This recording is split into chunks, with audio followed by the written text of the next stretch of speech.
La Russie a développé une gamme complète de missiles anti-aériens. Durant le premier épisode consacré aux missiles anti-aériens russes, ont été évoqués les principaux systèmes de missiles, comme le S-400, le Panchir ou le Tor. La partie 2 est consacrée aux dernières réalisations, ainsi qu'aux systèmes un peu plus anciens, mais toujours en service et constamment modernisés. Cette vidéo est donc consacrée au S-500, au JPK-S, au Bok M3 et à ses versions antérieures, au Tunguska, au Strela 10 et à l'Oka AKM.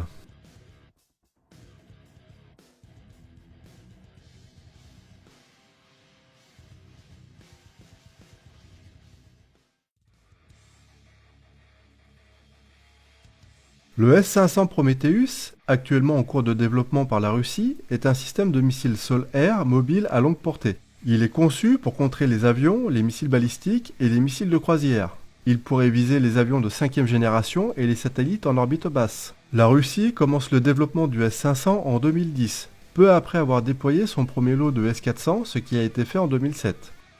La Russie a déjà effectué plusieurs tests du système S-500. En mai 2018, la Russie effectue le test de missile sol-air le plus long du monde, avec un S-500 qui frappe une cible à près de 482 km. À terme, le S-500 pourrait également être déployé sur des navires.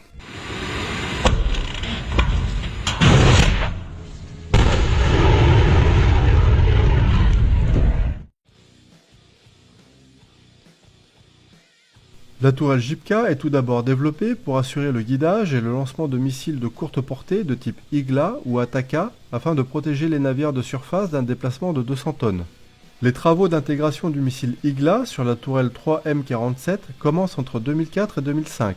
Le système 3M47 JPK est adopté par la marine russe en 2006. Le JPK peut être utilisé indépendamment et dans diverses combinaisons de missiles anti-aériens et anti-chars. La version terrestre est présentée pour la première fois au Forum Army 2016.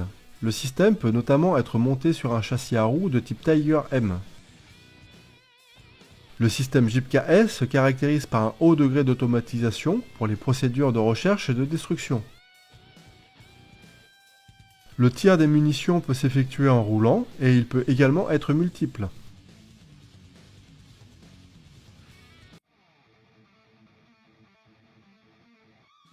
Le Bok M3 est un système de défense aérienne à moyenne portée, conçu pour lutter contre quasiment toutes les cibles aériennes, et cela dans un environnement marqué par un fort brouillage électromagnétique. En octobre 2016, la première division de système Bok M3, équipée du missile 3K-317M, est livrée aux forces armées russes. Le système est conçu pour une utilisation 24 heures sur 24 et dans toutes les zones climatiques, avec une portée maximale de destruction de 70 km. Le développement du Bok M3 commence en 2007. Il conserve la structure générale de son prédécesseur, le Bok M2. Cependant, il dépasse très largement son aîné en termes de caractéristiques tactiques. Il peut emporter plus de missiles que le Bok M2 et le Bok M3 peut prendre en charge simultanément jusqu'à 36 cibles.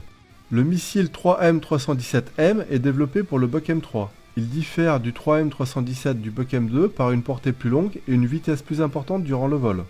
Les performances sont accrues, notamment concernant l'interception des missiles balistiques, de croisière et tactiques. Le 3M317M est un missile à un étage à carburant solide. Il peut fonctionner dans toutes les conditions climatiques, de jour comme de nuit. Sa portée est de 70 km et il peut frapper jusqu'à 35 km d'altitude. La vitesse du missile est de 1500 m/s, soit environ 5600 km/h. Le missile est livré dans un conteneur hermétique, entièrement prêt pour une utilisation au combat. Ainsi conditionné, aucune inspection de l'équipement n'est nécessaire pendant toute sa durée de vie. Le RPN 9C36M, avec une hauteur de poteau d'antenne de 22 mètres, assure la détection des cibles volant à basse et très basse altitude, en terrain boisé et accidenté. Les missiles de croisière volant à une altitude de 5 mètres peuvent être détectés jusqu'à 70 km. Deux supports peuvent accueillir jusqu'à 6 missiles chacun, donc 12 missiles au total, ce qui représente une évolution par rapport aux 4 missiles du Bok M2.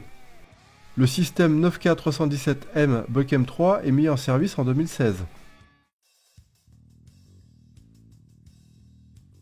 Le Bok M2 doit remplacer les systèmes de défense aérienne Cube et Buk de génération précédente. Mais lors du développement de cette version, la situation économique est difficile en Russie, ce qui rend sa production en série quasi impossible.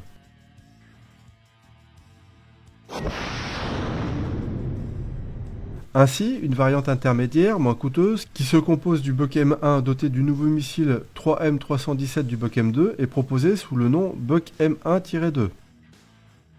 Le code OTAN du Buk M2 est SA-17 Grizzly. Le missile 3M317 a une portée allant jusqu'à 50 km et peut atteindre une altitude de 25 km. La masse du missile est de 715 kg et la charge militaire pèse 70 kg. La vitesse du missile peut atteindre 1230 mètres secondes. Le Buk M1-2 diffère de son prédécesseur, le Buk M1, principalement par l'utilisation du nouveau missile 3M317. Le projet de modernisation du Buk est approuvé en novembre 1979. Les essais sont menés durant l'année 1982. Ces derniers permettent d'établir que les systèmes Buk M1 offrent une probabilité d'impact d'au moins 0,7 sur des hélicoptères de type Cobra et de 0,4 sur des hélicoptères en vol stationnaire à des distances allant de 3,5 à 10 km. Le système Buk M1 entre en service dans l'armée soviétique en 1983. Les essais du Buk sont effectués entre 1977 et 1979.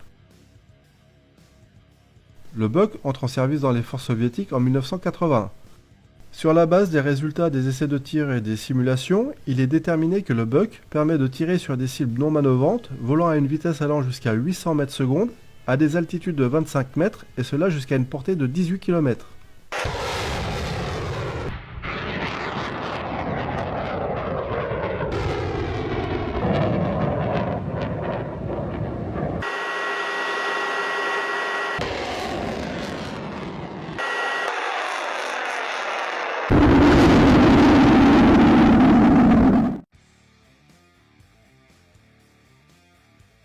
Le 2K-22 Tunguska, dont le code OTAN est le SA-19 Grison, est conçu pour la défense aérienne des unités d'infanterie motorisée et de chars durant toutes les étapes du combat.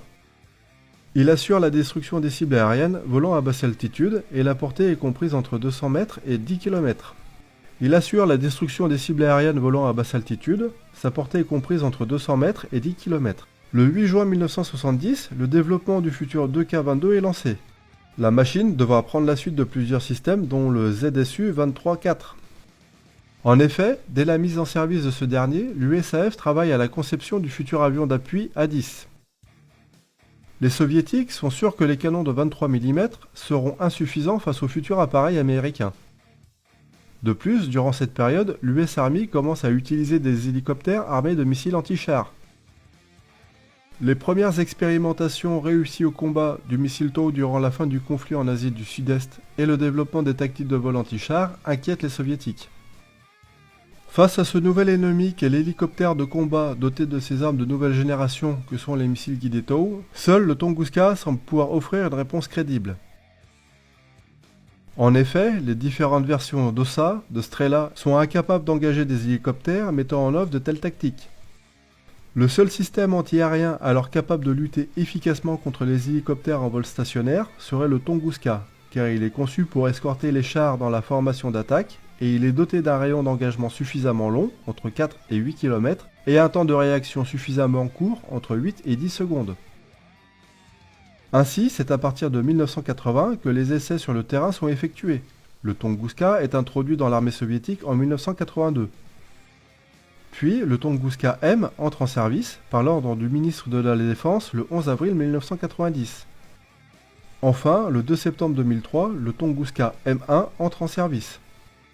Le véhicule chenillé est doté d'un équipage de 4 personnes. Il pèse 34 tonnes et possède une autonomie d'environ 500 km. La principale caractéristique du Tunguska est la combinaison d'un armement constitué de canons et de missiles, avec l'intégration du radar et de l'équipement de conduite de tir intégrés dans un seul et même véhicule. Il est équipé de 2 canons de 30 mm. La portée est comprise entre 2000 et 4000 mètres. Les canons peuvent tirer en mouvement. Le 9M311-1M est l'une des dernières versions du missile utilisé par le Tunguska. Le missile a une portée d'environ 10 km. Le système Tunguska est opérationnel depuis 1982. Des Tunguska ont été utilisés durant les guerres en Tchétchénie comme moyen d'appui-feu.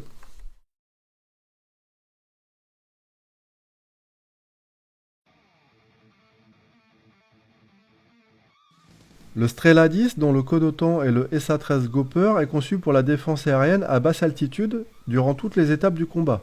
Il peut détruire des avions, des hélicoptères et des missiles de croisière. La portée maximale du missile est de 5 km à une altitude allant jusqu'à 3500 mètres. Le développement du Strela 10 commence en juillet 1969. La dernière version utilisée par les forces russes est le Strela 10 M4 ou Strela 10 MN. Cette version est livrée à partir de 2015 aux forces armées russes.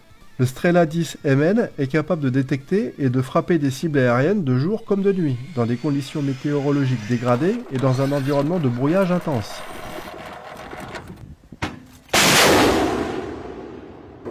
Le dernier missile développé pour le Strela 10 MN est le 9M333. La production en série de ce dernier aurait commencé début 2021. La période d'essai est terminée fin décembre 2020. Le système Strela est opérationnel depuis 1976. Les soviétiques ont notamment mis en œuvre le système durant la guerre d'Afghanistan en 1983.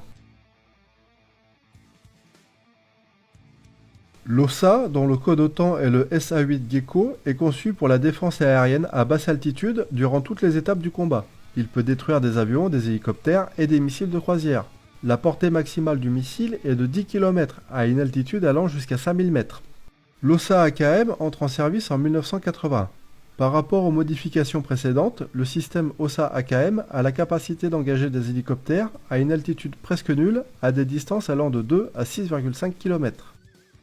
L'OSA est équipé du missile 9M33M3 qui possède une charge militaire de 15 kg pour un poids total de 126 kg. L'OSA est entré en service en octobre 1971.